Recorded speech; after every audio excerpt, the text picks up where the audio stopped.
What would you name your boat or ship if you had one, and why? Top 3 moments sa barko that made you angry. What tips can you give to us young people who are just starting in adult life, kuya? Tips to have a smooth sailing with all other nationalities with different personalities. Mahal ko or mahal ako? Oh no!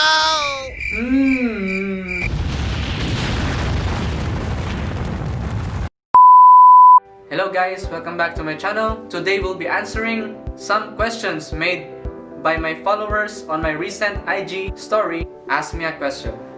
So here it is now. From Tala815. Shout out. What would you name your boat or ship if you had one, and why? I would name it as Stella Maris. Stella Maris stands for the Blessed Virgin Mary.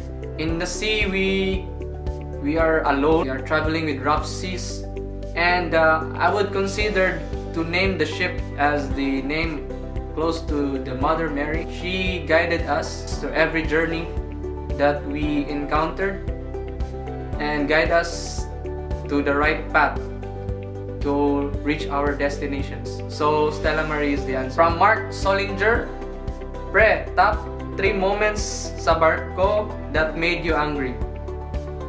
For me, top 3 was, first is you'll be discriminated through your race.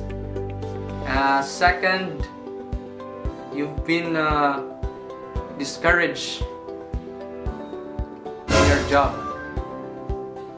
And lastly is you've been backstabbed. Backstabbed with your crewmates. They don't trust you, and they give such negative inputs on you. But the rest doesn't matter. You'll get angry and you'll move on. From Wednesday. Hi Wendy. From Wednesday, what tips can you give to us young people who are just starting in adult life, kuya? Adult life is very complicated. You start to hustle hard. You support your parents financially and physically. You need to be with them. So advice is just follow your dreams, and what's in your heart, just follow it, and just trust the Lord that you can make it. You have your plans, but His plans is greater than your plans. Ask for His guidance. Of course, for us young individuals who are just starting adult life, savings is much important. Invest in, get insured. Shalalamen, kanusa inyong kasal? When is the wedding? Things are being just planned out, and we decided next year, most likely September, middle of next year. Hopefully we can make through that date, through these difficult times in the pandemic. Hopefully we can arrange much better plans through this big day next year. Razel Pater, patag or pabukid? I think she's referring to terrain, doing cycling. For me, I would refer pabukid. So during cycling, I'm using a mountain bike. I'd rather climb the mountains, because for the name itself, mountain bike, named for its capability of climbing through the mountains, through the rough terrain. And I'd love to see the mountains also. It gives me joy seeing those green sceneries after climbing up through a rough ride or difficult terrain. Nico Sandoval, say sekreto sa inyong pagkadugayon ni Julie. Panotis naman, Lods. Hahaha.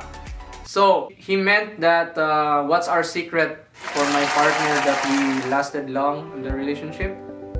One thing I could answer that is trust. If you don't have trust, we've been LDR for 8 years now, and when you trust one another, all of them will follow, no? All the good things will follow. You don't create bad things in your mind, you don't worry, and you wouldn't create any confusions to your mind regarding how she's behaving when you're away.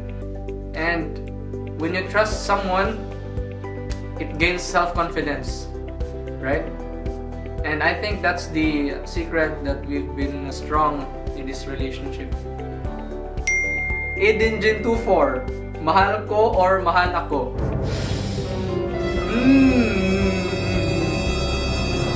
Mahal ako. Why? Basta mo na to. Mahal ako. Question from pratmes.jadav.17. What was the most challenging thing for you when you boarded as third officer? As per my experience, when I joined as the third officer, when I was tasked to charge the fire extinguisher. Charge means it's from empty pressure, then the finished product was, it has a pressure. So around 150 of them I have to renew. And the thing is, when I charged them, I had a problem. Pressure was not maintaining. There was a leak, most of the fire extinguisher, and I have to redo again. I had a confusion, and luckily I was helped by my officers, by their theories, and then I redo it again, troubleshoot all those extinguishers, and I did well, slowly but surely. The guy is Marco. Out of topic, unsay imong channel? My YouTube channel, I just started 2 months ago, the sailor_journey. I hope you will subscribe. Thank you so much. Alpha Sailor, best cam for low light photos and videos. I've been a Canon user for quite some time. What I can recommend is the EOS R. EOS R is released 2 years ago, and it's a full frame and mirrorless camera. As per YouTube reviews, it has a very good shot on low light.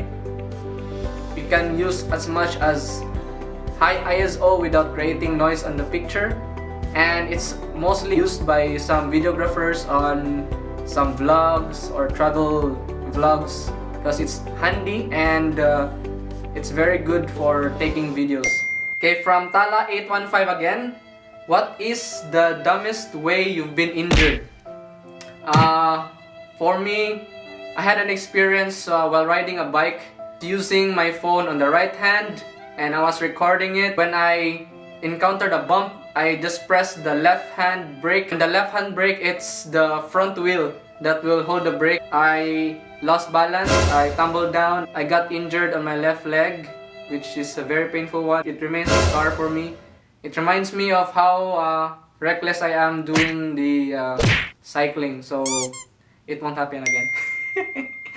From Yael Garbs _, tips to have a smooth sailing with all other nationalities with different personalities.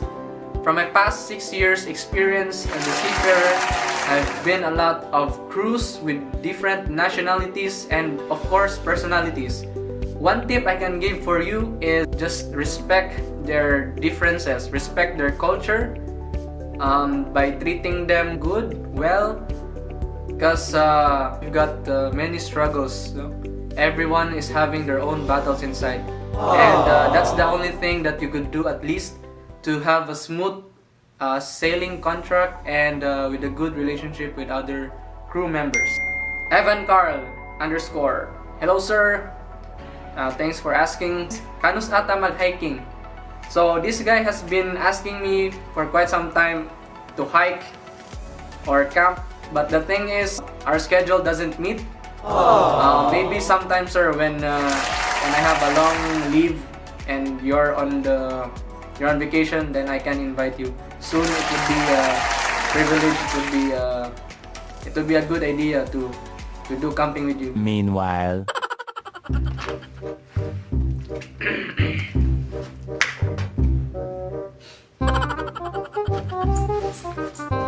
Okay, from Tini Bubut. Hi Tin, hi Fred. If you could relive one day of your life, what day would it be and why? Okay, if I could redo one day in my life, it would be to celebrate the day of my birthday. Because it's been a while since I haven't celebrated birthday on shore with my family. Because every year since I started joining the ship, I've been celebrating on board. to my birthday. So probably I would redo the day that I will celebrate my birthday with my family. It's generosity. Hi Jinmei. Unsay sekreto sa long-lasting relationship al bisan ga LDR. So she meant, what's the secret of having a long-term relationship on a long-distance relationship? As mentioned a while ago, it's trust. But for you, I will add something. It's to keep the fire burning. You know, when you met the person you love for the first time, the spark is really bright. The warmth of the fire is, you know, it's hot, it's burning. So maintain this kind of warmth to each other and keep the spark burning. Go some dates when you're available. But for us, long distance relationship, constant communication. Constant communication with each other. Every day you talk, even though it's nonsense, even though you're tired at work, but you have to listen, you have to say something just to communicate, you know, seriously and sincerely to your partner. That's it. I think we have to end now our acceptance of questions because I'll be making now the videos and it may take time for some editing. So yeah, see you later.